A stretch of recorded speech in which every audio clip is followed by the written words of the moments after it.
Honest review sa editor cartoon ninyo. So dito makikita natin dito, ano ba nakasulat? War on drugs. Tapos dito naman, innocent people. So parang dito, parang yung war on drugs na crocodile, parang gusto niyang kainin na tong innocent people. Yun yung kwento ng kanyang cartoon. So yan, mag-feedback na tayo. Di ba? So feedback ko lang dito, yun nga, ang symbolism for corruption is buhaya. So bakit buhaya yung may label na war on drugs? So ano ba? Yon, may di ba? Ang galing. May sumisigaw. So yan, war on drugs siguro din yun. So war on drugs. So hindi ko mag-gets talaga kung bakit war on drugs. Yung ginamit na symbolism is buhaya. So kayo, comment nyo sa baba kung bakit. Para sa akin kasi, pwede naman sigurong corrupt ba yung mga nagwa-war on drugs? Ganun ba? Yung gusto mong pakita? So i-comment nyo sa baba. Pero tingin ko kung war on drugs, siguro war on drugs. So pwedeng gumamit ka ng mga bagay or mga visuals na magre-represent sa war on drugs. Pwedeng tangke, kung gusto mo, war on drugs. Tapos yung tangke parang, or kaya kanyon, army, parang winawasak nga yung drugs, di ba? Pwede rin yun. Pero yun nga, it's your opinion. Wala namang mali dito kung ito talaga yung opinion mo. So hinahanap lang natin kung talagang tugma ba talaga yung mga ginamit mo symbolism para doon sa message na gusto mo ipakita, di ba? Kung obvious din ba, na nakita rin ba kung nakita ko rin ba yung gusto mong maging message na war on drugs, di ba? So yun lang naman yun. Kaya nagsasuggest tayo ng mga bagay-bagay na pwede pang i-improve. Okay. So yun lang, di ko na-gets masyado yung war on drugs kung bakit buhaya. Yung innocent people, pwede naman yan, di ba? Na innocent people, pwede yung gawing sisiw na parang gagawin ng merienda talaga. Pero sana i-emphasize din yung salakot. Mas gawing visible pa na salakot yan.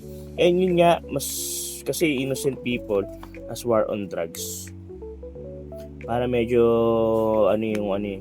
yung nagamit na symbolism na parang kakainin ng war on drugs yung innocent people, or parang inaan nila, di ba? Parang medyo malayo lang, para may mas better concept pa para doon, di ba? Tapos ano pa ba,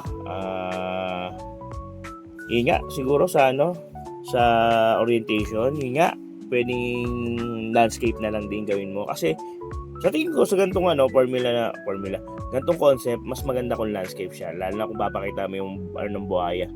Mas ganyan na parang kinakain niya ngayon yung di ba? Yung innocent people or ganun. Pwede rin yun. Kasi two elements ka na di ba? Kaysa ganyan na portrait, mas maganda kung landscape na rin siya. Para sa akin Tapos ano pa ba? Siguro yun nga, mas maganda kung may emosyon din. Mas maganda, may emosyon naman, pero mas maganda pa kung may pakita ko pa yung emosyon na talagang na-apektuhan pa. Tapos yun nga, details. Mas maganda siguro practice mo yung details mo. Details, sa outline, mas kapala may outline para may contrast. Tapos proper shading din. Makita mo medyo maano yung shading. Kasi pag medyo hindi tama yung pagkakagamit ng mga shading, medyo nakakadumi siya ng gawa. Kung sana practice mo yung shading para mas mapaganda yung cartoon mo. And yun, siguro conceptualization talaga. Mas maganda mag-isip ka ng mga visual na tutugma doon sa gusto mo ipakita. So, practice mo yung sarili mo na sa isip mo pa lang malinaw na kagad yung message na ipapakita mo para yun din yung lumabas sa cartoon mo. Okay? So, iskurahan natin yan. Sa concept, bigyan natin ng 3. Sa technical, kaya pang improve yan. Mag-practice ka na mag-practice. 4. And sa ethics, bigyan natin ng 10. Okay? So, itong ginagawa natin na ganito is for feedback lang naman. Para at least, mas mapaano pa natin, ma-improve pa natin gawa. So, score na natin yan. 3, 4, 10. Okay? So, 40. So, tuloy pa rin. Game pa rin tayo dyan. Okay? So, yan. Siguro, mo lang yung mga sinabi ko. Diba? Pwede ka rin naman mag-practice mag-observe ka ng gawa ng mga iba para ma-improve mo rin yung gawa mo. Okay, so sana nakatulong sa iyo yung video na to.